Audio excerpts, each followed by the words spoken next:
जरा सोचिए, आप डिनर कर रहे हो और अचानक लाइट चली जाए। आपकी मोबाइल पर कोई इंपॉर्टेंट बात चल रही हो और लो बैटरी का सिग्नल मिल जाए। और हो सकता है आप किसी इंपॉर्टेंट और अर्जेंट मीटिंग के लिए बाहर जा रहे हों और अचानक पता चले कि कार का पेट्रोल खत्म हो गया है। आप मेरी इस बात से एग्री करेंगे कि एनर्जी हमारी जिंदगी का एक इंपॉर्टेंट हिस्सा है और हम इसके बिना नहीं रह सकते। नमस्कार, आप देख रहे हैं फंडनामा। मैं हूं पंकज मटपाल।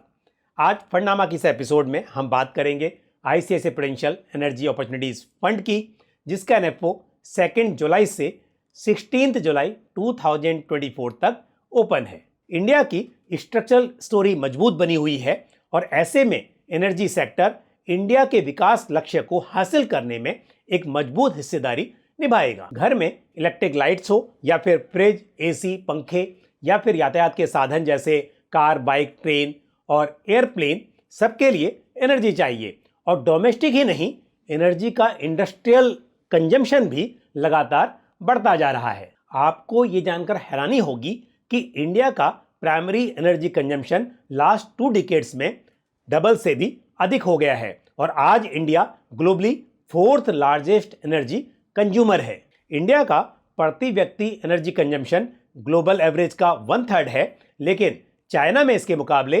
4.4 टाइम्स और कोरिया में 9.5 टाइम्स है। जलवायु परिवर्तन, इंडिया का मैन्युफैक्चरिंग पर फोकस, प्रति व्यक्ति आय में वृद्धि, ये ऐसे कारण हैं जिसकी वजह से भारत में एनर्जी की डिमांड और भी बढ़ सकती है। एनर्जी की मांग इस दशक में बढ़ने की उम्मीद है और उम्मीद की जा सकती है कि ये लंबे समय के लिए एक इंपॉर्टेंट थीम बनी रहेगी। उदाहरण के तौर पर वर्तमान में इंडिया में इलेक्ट्रिक व्हीकल्स का पेनिट्रेशन 2% है और जैसे जैसे इसमें बढ़ोतरी होगी, अक्रॉस द बोर्ड एनर्जी की डिमांड बढ़ेगी।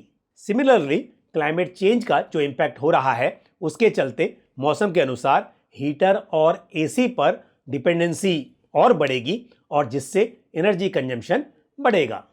फाइनली, ईयर 2070 तक नेट जीरो की ओर भारत की प्रगति renewable energy, biofuel, carbon trading इत्यादि के लिए नए अवसर पैदा करेगी।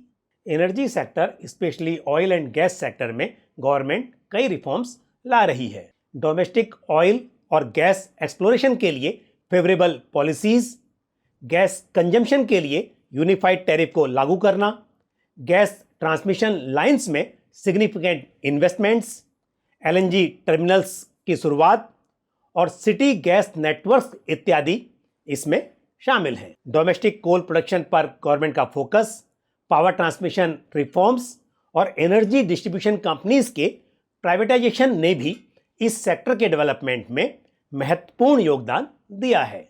एनर्जी सेक्टर में अलग अलग तरह की कंपनीज शामिल हैं जो एक डाइवर्सिफाइड पोर्टफोलियो बनाने में मदद करेंगी।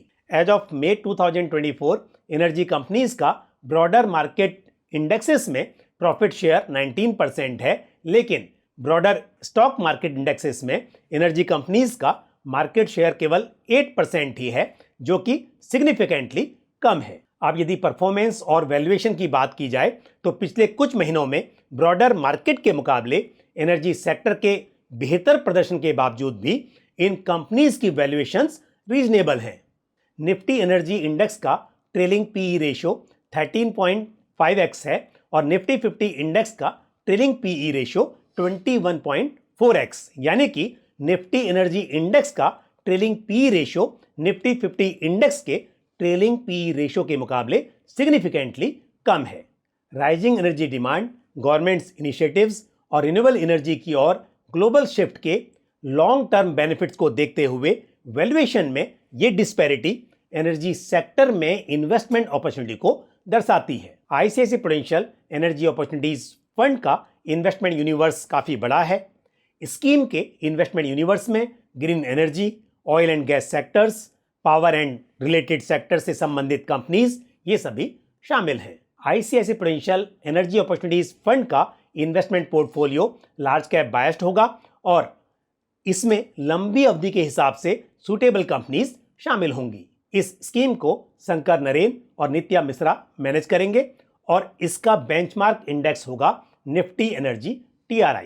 ये एक ओपन एंडेड स्कीम है रेगुलर और डायरेक्ट प्लान दोनों ऑप्शंस अवेलेबल हैं। मिनिमम इन्वेस्टमेंट अमाउंट ₹5000 और ₹1 के मल्टीपल्स में किया जा सकता है। मिनिमम एडिशनल अमाउंट ₹5000 है और किसी भी दूसरे फंड की तरह इस फंड में भी कोई एंट्री लोड एप्लीकेबल नहीं है। अब यदि एग्जिट लोड की बात की जाए तो यूनिट्स अलॉट होने के विद इन 3 मंथ्स यदि उन यूनिट्स को रिडीम किया जाता है तो उस पर 1% का एग्जिट लोड एप्लीकेबल होगा, लेकिन 3 मंथ्स कंप्लीट होने के बाद यूनिट्स को रिडीम करने पर कोई एग्जिट लोड एप्लीकेबल नहीं होगा।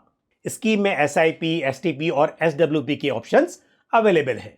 एनर्जी थीम इस वक्त इन्वेस्टमेंट के लिए सुटेबल मानी जा सकती है और मेरे हिसाब से इन्वेस्टर्स 5 इयर्स या उससे लंबे इन्वेस्टमेंट होराइजन के लिए इस स्कीम में इन्वेस्ट करने पर विचार कर सकते हैं और ये स्कीम लमसम और SIP दोनों के लिए सुटेबल मानी जा सकती है। तो ये थी कुछ जानकारी ICICI prudential energy opportunities fund के बारे में और साथ ही मैंने इस पर मेरी राय भी रखी।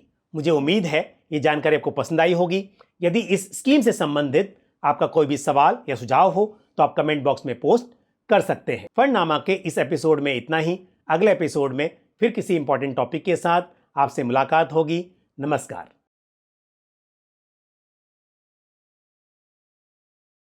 म्यूचुअल फंड निवेश बाजार जोखिमों के अधीन है। योजना से संबंधित सभी दस्तावेजों को ध्यान से पढ़ें।